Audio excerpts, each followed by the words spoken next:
Hello. അപ്പോൾ come on നമുക്ക് അമ്പലത്തിൽ പോയിട്ട് വരാം. വീണ്ടും നമ്മുടെ ഒരു അമ്പലം ബ്ലോക്ക്. കാറ് പുറകോട്ട് വരുന്നുണ്ടോ, ഈ കാറിൽ കയറി നമുക്ക് മുന്നോട്ട് പോകാനുള്ളതാണ്. കമോൺ. അപ്പോൾ ദാ അമ്മയുണ്ട് നമ്മുടെ കൂടെ. അമ്മയുടെ ചിരിയുണ്ട്. വാവ്. അങ്ങനെ നമ്മളിതാ കാറൊക്കെ സേഫായിട്ട് പാർക്ക് ചെയ്ത് നമ്മൾ പേ ആൻഡ് പാർക്കിലാട്ടോ പാർക്ക് ചെയ്തത്.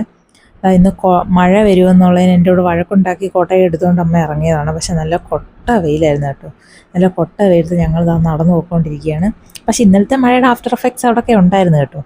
അങ്ങനെ ഇതാ അമ്പലം എത്തി. ബ്യൂട്ടിഫുൾ അല്ലേ ഇവിടുത്തെ ഈ അമ്പലക്കുളം? ഞങ്ങൾക്ക് എല്ലാവർക്കും ഭയങ്കര ഇഷ്ടമാണ് കേട്ടോ. ഭയങ്കര ഭംഗിയാണ് കാണാൻ. അങ്ങനെ നമ്മളിത് അമ്പലത്തിൽ കയറി നേരെ പോയത് അവിടുത്തെ സ്റ്റോളിലോട്ടാണ്. കുറച്ച് എണ്ണയും തിരിയും മാലയും സാധനങ്ങളൊക്കെ മേടിക്കണമായിരുന്നു. നല്ല ഭംഗിയില്ലേ മാല കാണാൻ? അത് നമ്മൾ മേടിച്ചു കേട്ടോ. ഇതാ ഈ മാലയും ഈ അമ്പലത്തിൻ്റെ ഷോട്ടൂടെ നല്ല രസമില്ലേ കാണാൻ? ഞാൻ ഇത് എടുത്തപ്പോൾ എല്ലാവരും എന്നെ കളിയാക്കി. പക്ഷെ പിന്നെ കണ്ടു നോക്കിയപ്പോൾ എനിക്ക് തന്നെ ഭയങ്കര ഇഷ്ടപ്പെട്ടു കേട്ടോ. അങ്ങനെ നമ്മൾ ആ തൊഴുതിട്ടിറങ്ങി പ്രസാദമൊക്കെ മേടിച്ച് ഞാനും അമ്മയും എന്താ പുറത്ത് നിൽക്കുകയാണ്. ഇതിനിടയ്ക്ക് ഇവളെ കാണാനില്ല. തിരിഞ്ഞു നോക്കിയപ്പോൾ ഇവൾ തോന്നില്ല, മാറി അവിടെ പോയി നിൽക്കുന്നത്. ഇവൾ എന്തിനാണ് അവിടെ പോയെന്ന് എനിക്കറിയത്തില്ല. പിന്നെ വിളിച്ചപ്പോൾ തിരിച്ചു വന്നു കേട്ടോ. അമ്മ ചന്ദനം തൊടുന്ന സ്ലോമോ വീഡിയോ എടുക്കാൻ എന്നോട് പറയുന്നത്. ഞാനത് അതുപോലെ എടുത്തു കൊടുത്തു. ഞാൻ ഈ അമ്പലത്തിൽ വരുന്നത് ഈ ഒരു സാധനത്തിന് വേണ്ടിയാണ് കേട്ടോ. ഇവിടുത്തെ പാൽ പായസം അട്ടാറ് ടേസ്റ്റാണ്, അടിപൊളിയാണ് കേട്ടോ. അങ്ങനെ നമ്മളിതാ അകത്ത് തൊഴുതിട്ടിറങ്ങി പുറത്ത് പ്രദക്ഷിണമൊക്കെ വെച്ചു.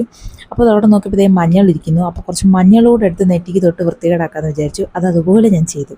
വാവ്, ബ്യൂട്ടിഫുൾ. അങ്ങനെ നമ്മളിതാ തൊഴുതിട്ട് അമ്പലത്തിൽ നിന്ന് ഇറങ്ങിയപ്പോഴും ആ അമ്പലക്കുളത്തിൻ്റെ വ്യൂ ഞങ്ങൾ മിസ് ചെയ്തില്ല കേട്ടോ. പക്ഷേ അവിടെ തെന്നി കിടക്കുകൊണ്ട് എനിക്കിത് കറക്റ്റായിട്ട് എടുക്കാൻ പറ്റിയില്ല. അങ്ങനെ നമ്മൾ നേരെ നമ്മുടെ വണ്ടിയിലോട്ട് പോവാണ്.